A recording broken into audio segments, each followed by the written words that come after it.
sometimes what happened, you might have seen in many cases that parents put their own dream into child's dream, their unfulfilled dream that they couldn't complete in their timeline. They want their child to be like in doctor or engineer or some other profession, actor or something. It's not possible. You have to understand that every child has their natural some interest or natural inclined to something, maybe art, music, or something like that. But I think that nourishment and identifying early is very, very important.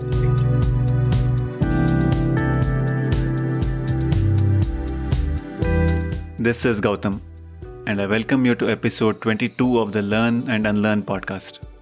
In today's episode, I have a conversation with Prakash Nikam. Prakash is the co-founder and CEO at Ingenio Technologies, which provides school and college administration management solutions to 2000 plus schools and colleges in India using the ePrashasan software. His mission is to connect all schools in India to the ePrashasan platform in the next 5 years. Let's get started. Welcome, Prakash. It's great to have you here. Yeah, thanks, Gautam. Happy to be here. Excited for today's discussion. Thanks. Same here, Prakash. To get started, tell us about your vision and the journey behind ePrashasan. Yeah, Gautam. So ePrashasan, it has been almost, I think, 7+ years. So we have started this journey way back in 2013. But the seed of this idea has been born way back when I was in studying in VGTI, Bombay, for my BTech course. In those days only, I was thinking about, because I'm very influenced by Abdul Kalam's work, and I had read his book like Vision 2020. So I get really inspired by his thought process, and the importance of education, the quality education, and how we should emphasize more on education and all those things. So I was always, moved by his thought, and how we can make impact on the education system of India, and how we can blend technology with the current education system. So way back then, it was really, very initial days. As you know, we are talking startup world was not a very new word at that time. It was a very decent word, and just I remember that, and I used to get orders from Flipkart, and Flipkart was ordering only books. I still remember, because I have just started reading and exploring things. So I still remember those days. But then the idea of e-procession stuck in my mind when we after graduation, I went to delivering a lot of motivational workshop under I Believe banner, to interacting with a lot of students, and for engineering at the polytechnic, with some sort of how to get excellence in academics, how to crack interviews, because I have been having a good experience of 50 plus companies into cracking and all these things. So I just thought, whatever I have, just share it, because in that book also it is mentioned, if you want to change the education, just try to share as much as learning as you can. So that's a basic idea. And then we realized that during our journey of 25 plus colleges and reaching out to 10,000 plus students across Maharashtra, that no college or school are using or leveraging the technology. It is still using a lot of day-to-day operations were still manually operating, and operators more teachers are wasting their time filling the papers and manual work. So it got stuck very hard to me, that what we can do to change this, because it's not just a software, it will be a behavioral change in there. So the hardest part was change the mindset of the people. So though that is the why, actually that the main reason we have started ePrashasan. And the vision behind this is, right now, is to connect all stakeholders of education system, be it like teachers, parents, students, principal, and the decision makers of any institutes, and bring them on a single platform, centralized platform, so that it can be they can be sync. Right now, you will say, they're all scattered. They're not syncing with the same thought process. And that has been the journey so far. And right now, we have been connected around 2,000 plus schools and colleges across Maharashtra, and it's so far so good. We're still learning, and we are still in Maharashtra. We are yet to expand to pan India, but sooner we'll be planning that one. Mhm. How was your journey when you started approaching schools or colleges? How was acceptance or reluctance level? Yeah.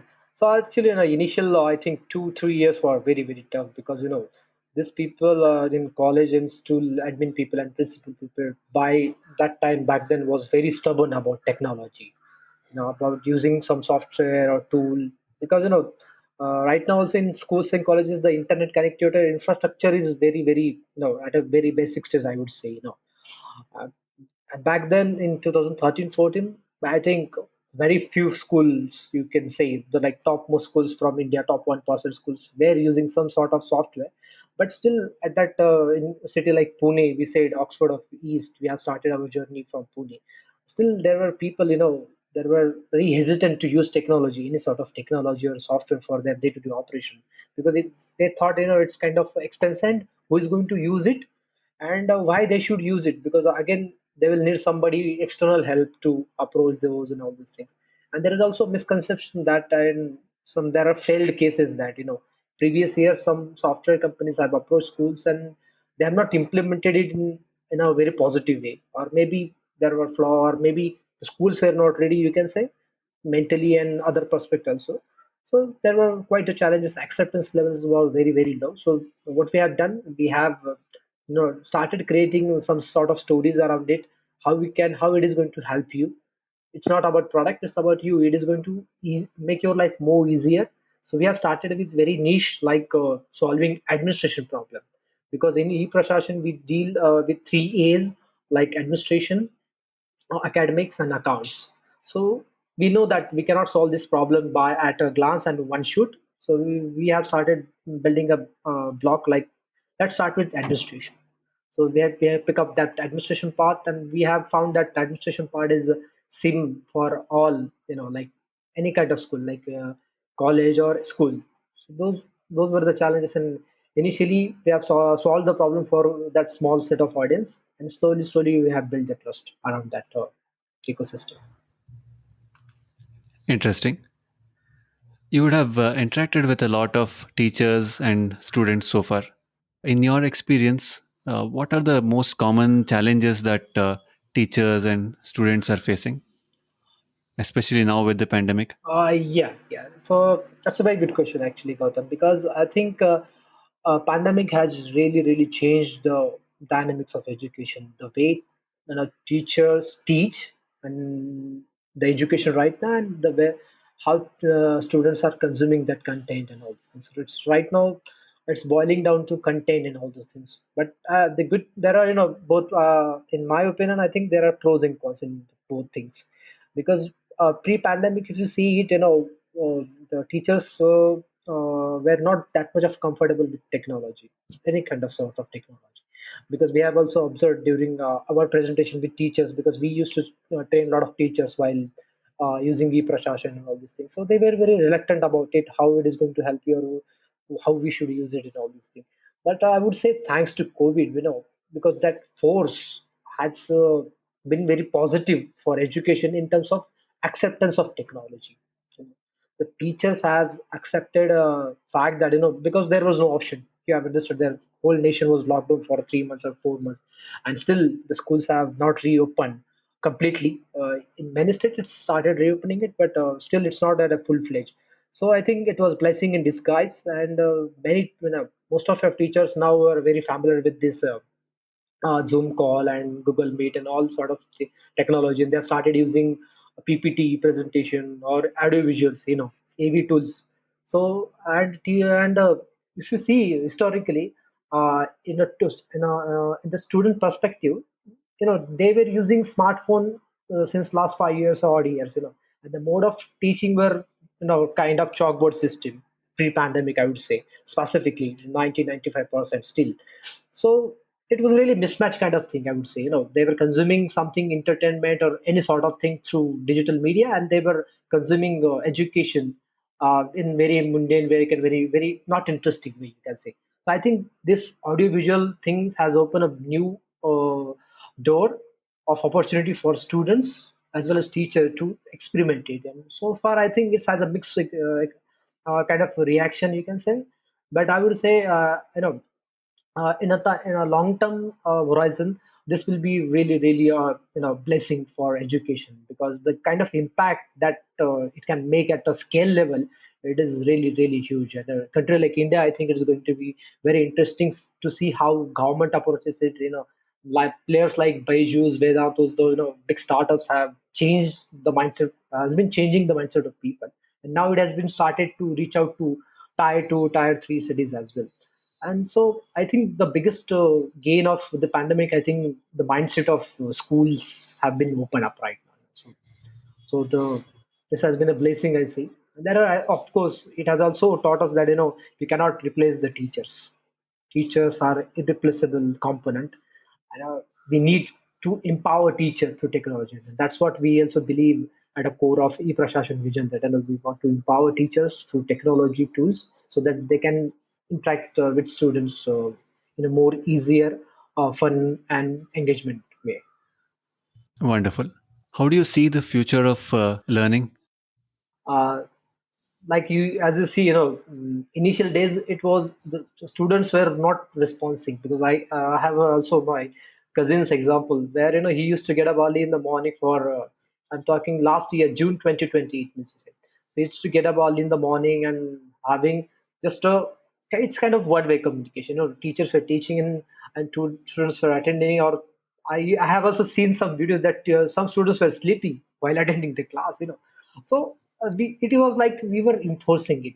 And as you understand, as Gautam, you're working in education job and learning and unlearning. Education is not by force.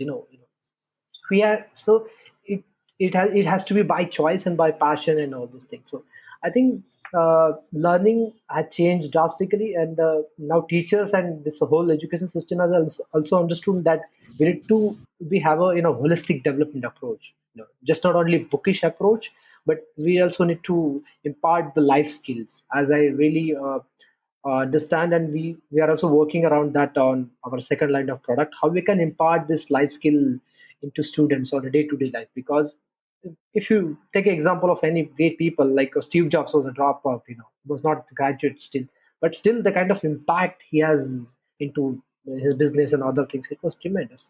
So learning will be going forward. I think it will be blended approach, but year by year, I think the technology adaptation will go on, and it is going to solve a very very good problem, that if one teacher is good at one particular subject, he can teach as many as students as he can, maybe 1,000, 10,000, or lakhs of students. If he has a quality, he can reach to n number of students. So going forward, I think it has been blended, but the digital adaptation will lead the change, I think. Absolutely. In fact, you brought up a very interesting point about children being passionate about what they are actually learning. So, as a parent, how do I ensure that I encourage my child to actually discover, or I enable my child to discover their natural strengths or purpose or passion or whatever you call it, and then pursue it in their professional lives, because that will give them a lot of satisfaction, and they would be able to add value to the world as well. Yeah, yeah. Yes, wonderful question. I was because the other day I was also reading this, as we have recently come Paralympics as well as Olympics in Tokyo 2020. I was reading some other day, why China or other countries have able to achieve so much, the medal tally like 200 or something like that. Because I think they have identified the talent very early, in maybe very school days. So that I strongly believe that if you want to identify the passion and then convert that passion into profession.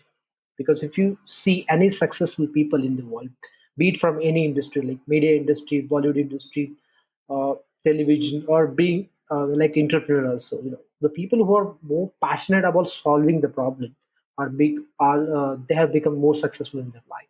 So I think it is very very very important to identify what interest that child is have. And for that, I think we need to change our mindset from success to failure. Like, we should not see life like that, there is a success or failure. I think we should encourage more and more small experiments. That experimental approach has to be there in education system. And that respect, I think that environment is very, very important. And that environment, not only school, but at home also, that, in small, small thing, encourage child to have different sets of interest or passion, so that, let's give him 3 years or 2 years for one profession or passion that he will. Let's say he's interested in basketball or some other sports, or maybe he's interested in reading, maybe he's good at storytelling or writing, some sort of form of art or something like that. So I think we also need to give that specific time period, identify early, and then I think there are three P's are very, very important. After identifying that niche or passion, prepare for that passion, practice, and then perform. I think this three P will make things more clear, and as parent and teachers will play a very, very crucial factor, because they will give feedback, what's working, what's not working.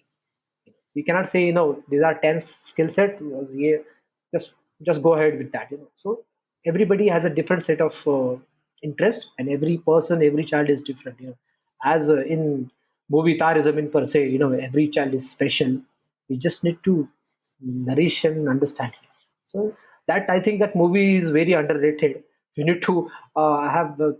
We are also trying to come up with some initiative, like how we can promote that kind of content to more or more parents and teachers, and bring that to mainstream. That why every child is unique in his own way, we, and how we can convert his interest into profession. It's very, very possible, but I think for that purpose we also need to work on parent counseling.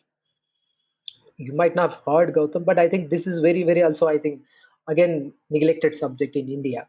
We don't talk about that.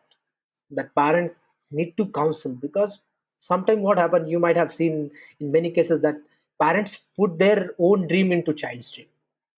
Their unfulfilled dream that they couldn't complete in their timeline.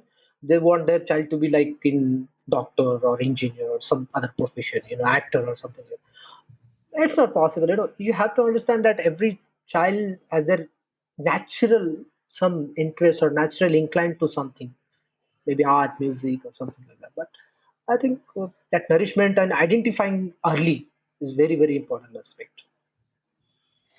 Yes, that's very important. And now it's no longer the traditional professions like a doctor or an engineer or a lawyer or CA. Now there are various professions that one can choose, and new ones are coming up day by day. So, as you mentioned, it is very important to encourage an experimental and entrepreneurial mindset in children. Yes, I completely agree. Yes, absolutely. Because as our government is also has taken great initiative by launching NEP 2020, New Education Policy. You know, because 10 years back, if you ask any child or any parent, there were only few options, as you rightly said, engineering, a medical, doctor, lawyer, 4 5 profession. But uh, this coming of new technologies and internet penetration, also there are thousands of things you can do as a person, and you can explore, keep exploring. It's not that you cannot settle down one thing, right now, at the age of 20 you have identified something and you will keep doing it. It may happen that your interest might change in something. So again, I think that, yeah, experimental mindset we need to build on in our education system, and that will allow us to have a various kinds of people. So because not everybody is meant to be engineer and doctor, and you will find in your own profession also there are people who are engineers, but they are doing something great, extraordinary in field of arts or something like that. I think there is a example of Shankar Mahadevan. He's a great singer, playback singer. Yes, He is by profession engineer, but look what he is doing. Is great at music composition, all those things. So there are examples, and we need to create this kind of such stories, and take these stories to mainstream and to the children, sorry, to the parents community as well as teachers community, so that they will also understand it. Look, the life is beyond engineer and doctors. There is more to it. It's just about that, how we can nourish it and how we can support it throughout a few years at least. yes. Tell us the future plans of ePrashasan.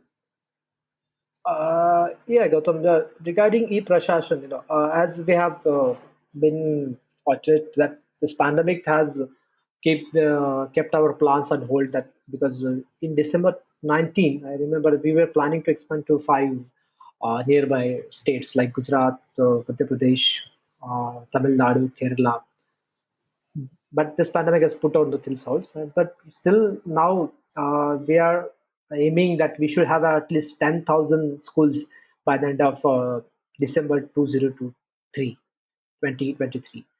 That has been the benchmark we have set for ourselves, and to expand our services to student community.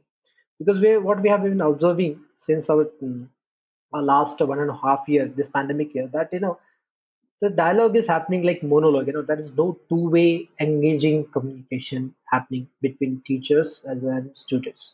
So we are also working on a platform where we can make a classroom more engaging, more fun and interesting, because uh, we don't know how much time or till what date these things will go on, like online teaching and all those things.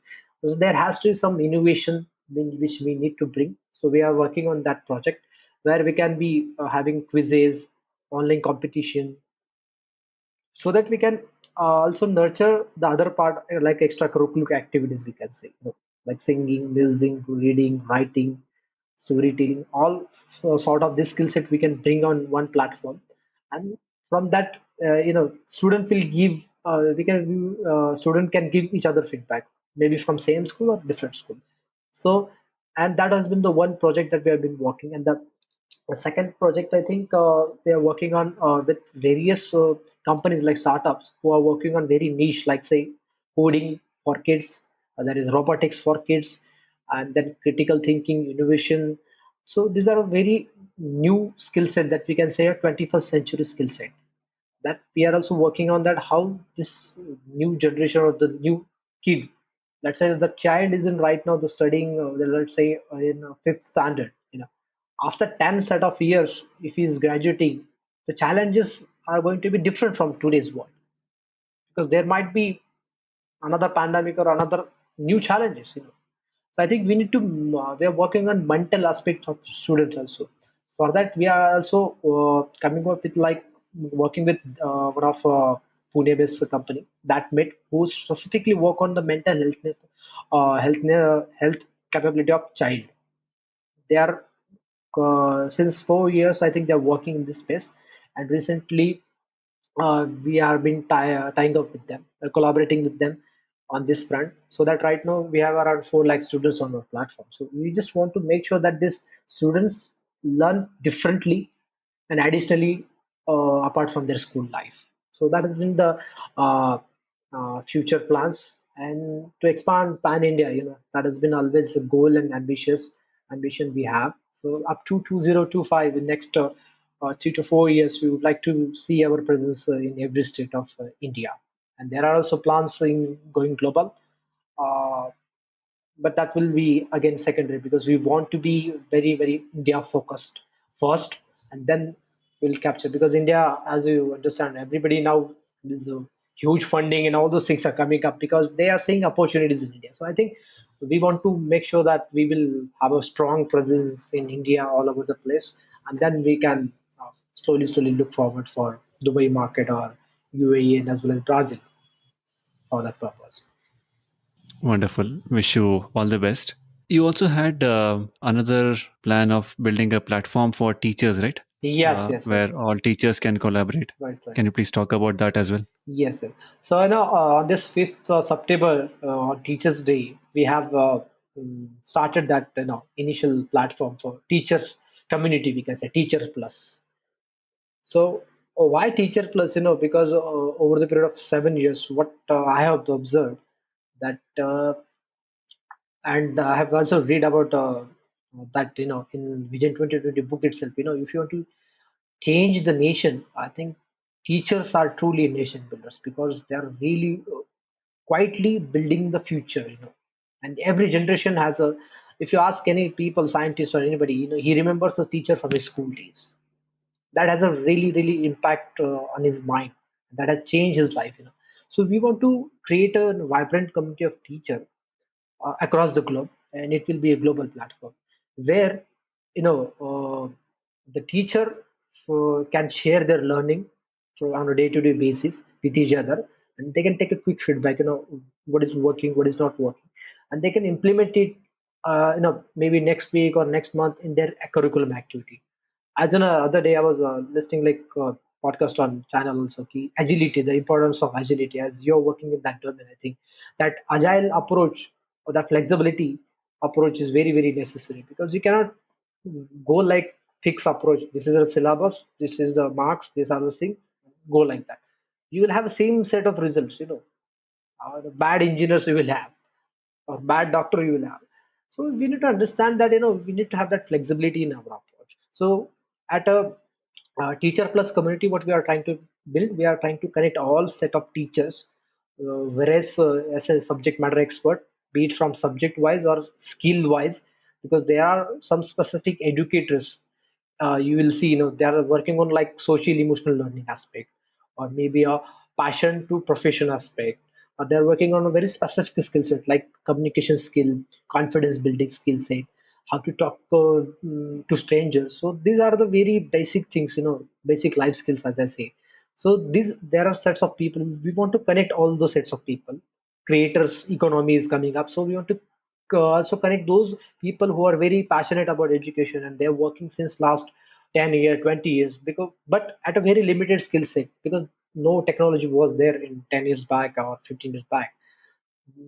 Yeah. After geo revolution, I think the internet has been very very cheap, and we want to leverage that. We want to connect all set of teachers, come together, learn from each other, share the stories, and inspire the people. Because if you see the developed nation, what they have done, they have the brightest mind. I have heard that in Israel, if you Finland education system is most talk about.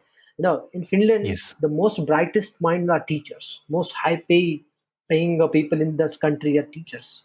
So that approach, I think we need to bring into our cultural shift and in total in Indian education system, that the teacher's job should be the people who are the brightest and who are passionate actually about the exactly. change in education, and they were really connected with students. They can relate their story to teacher. Right now it is a little bit mismatch, and you will see there are a lot of APS we call in our domain, like affordable private school. That number is actually, there are 3,25,000 schools span India, which has having less than 1,000 fee per month. That's that is a huge amount. But the problem is that the quality of teachers. Again, the second point I would say in that community building, the quality of teachers. So we also want to train the teacher, who are willing to learn new sets of skill, 21st century skill, for the new challenges. Because this new education policy has a, it is, I would say it's a 360-degree change we will see in the next decade. That the implementation plan is set. Again, if you implemented it correctly, I think in next 20 years, by 2030 or 2040 or 2050, we will have a different set of citizens, or different set of people who will be leading the world, I will say. Because this there are lots of changes are there and the policy, and it will be interesting to see how we will do it. It will have a great impact on whole education system. Talking about Finland, the person who wants to be a teacher should have teaching as their number one priority. Right, right, It absolutely. shouldn't be number two. Right, right. So only the best should get into teaching, and not because they cannot find any other job.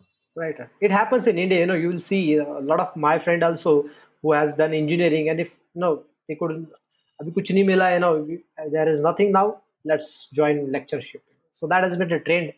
But I think there are great teacher. I forget to mention that the last year the global teacher prize has been awarded to Indian teacher. He's from Maharashtra. I'm very proud to say that he's from Maharashtra, Mr. Ranjit Singh Disle. So he's been a ZP teacher, government school teacher, but he has done tremendous innovation in QR based learning, and some very innovative approach he has taken with a very limited budget. So he has shown that with the limited set of budget also, if you have a passion to contribute to education and learning outcomes, it is very very possible to do it. And nowadays, he's a star, and I think that is the brightest thing that has happened in 2020 pandemic here to Indian education system, because it has got a lot of people interested in education system. That oh wow, one teacher, he has won $1 million award for that, and the greater part is that he has donated half of his amount to the COVID people. So the world has seen that generosity, you know because he's very passionate about education, so that has been very very inspiring. And we are also in touch with him, how we can collaborate and how he can lead this change. And there is one another teacher I would like to tell, because we have recently conducted his webinar on ePrashasan platform on the occasion of Teachers Day. Mr. Balaji Zadav, he's also again from Satara region. He's been into teacher, primary teacher, since last 15 years. So he has done tons of innovation like tab-based education, and his initiative is zero budget library. How we can impart the daily reading habit among the children. So he has been such inspiring for us. And these two, three teachers, and I'm also in touch with a lot of teachers, talking with a lot of teachers, how we can connect that vibrant community so that they can relate to their regional language as well. And they can, if there are some extraordinary people like Balaji Rao sir is itself a Google Innovator teacher. He's been awarded by Google also. So by this kind of influence, like you can see, there are influence people like in different side of world. But in education, this there is no right now that system or that process is not started. So we want to take that initiative and take this thing forward, so that ultimately what we are all striving is to betterment of Indian education system. The child ultimately should get the quality education at minimum affordable cost, and it has to be accessible to the um, the nearest village, or to the uh, at the last mile education we say that has to be reached. Exactly. It's very much needed. And as you mentioned, it is good that the world is finally waking up and realizing that there are a lot of things to be improved in the education system. It was still quite backward. In fact, a couple of centuries old. Yes, absolutely, absolutely. So other day, as I said, that we had conducted that webinar. In that webinar, I got that one shocking fact, that in world is moving skill based. Every that presentation talks about that thing, that how skill based education is the future, and education is necessary, but skill based education is the future. So in that thing, that it talks about all developed nation, that every nation is like Norway and China, USA, all nations were having 85, 90% skill literacy, you can say. They know some sort of skill. But when I see Indians, that it was barely 4%. I I got shocked. My goodness, is so you can see how broken the system is. But you have to look at it as an opportunity. I think if there is a problem set of thing, I think there is a huge opportunity. It means so that it means that if you open a school for skill, let's say. mm, uh, I had a project in 4 years back. I have done that project like Skill Plus Plus for engineering students and colleges. So I'm also thinking about that. How we can impart that experiment-based learning through skill things. That basic life skill like your carpenting, denting, and day-to-day activities. And the other day, knowledge about finance, the money management. So that is also broken in India. So if you look at the root cause of all those things, I think the school system, you can say, or the school education, the things they taught is fairly outdated. As you say, you remember, we all know that we were the first in the world who used to have one of the most biggest university, Nalanda University. We were the pioneer in education. So why we are looking Yes. at waste or other countries to inspire us? They have our own history to inspire us, that we were the leaders. We were having the biggest library in the world in all sets of things. But just that due to some constant historical and all the British rule, the things are a little mess. But I think this pandemic has given a lot of time to a lot of people to reflect back look into their own self and own thing. And it has also changed my perception about how we should look education, replace the education word maybe by learning, you know, learning by doing, or like a activity based learning, ABL.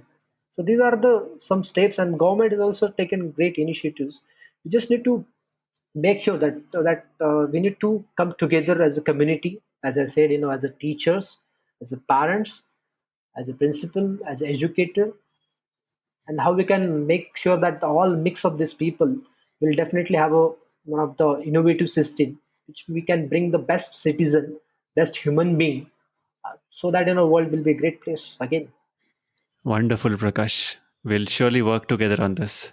Yes, yes, sir. Because that's a, I think a need of the hour. That in because you will see that 6 hours he's studying in school, the child, but the rest of part he's in home or in society or maybe social circle, you can say.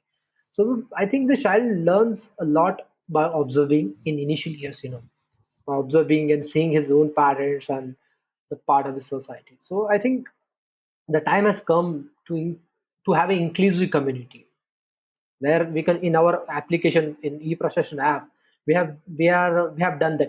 The parent and teacher communication gap is huge nowadays because they don't know each other. That rarely meets once or twice in a year. They only get to know that this is a teacher. Oh, really?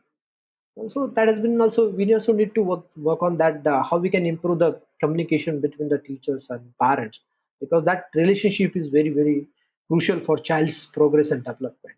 Until and unless that relationship is there, you will never get to know that what the genuine interest or passion that child is having. And if we don't know, we cannot nourish it, or we cannot nurture that talent, natural talent that he possesses, and then further he can convert that talent into his profession. Exactly. Yeah, that's very important. Great, Prakash. It was really nice talking to you, and you have shared very interesting insights. Thanks a lot. Yes, yes. The pleasure was mine. Thanks, Gautam, for inviting me. It was wonderful to talk with you, share the insights, and learn from you other valuable things. Because you have been also doing a lot of activities in education, agile education. So that innovative approach is very, very necessary. So happy to uh, chat with you. Thank you for listening. I invite you to connect with me on social media. You can find all the details in the description section. Let's meet in the next episode.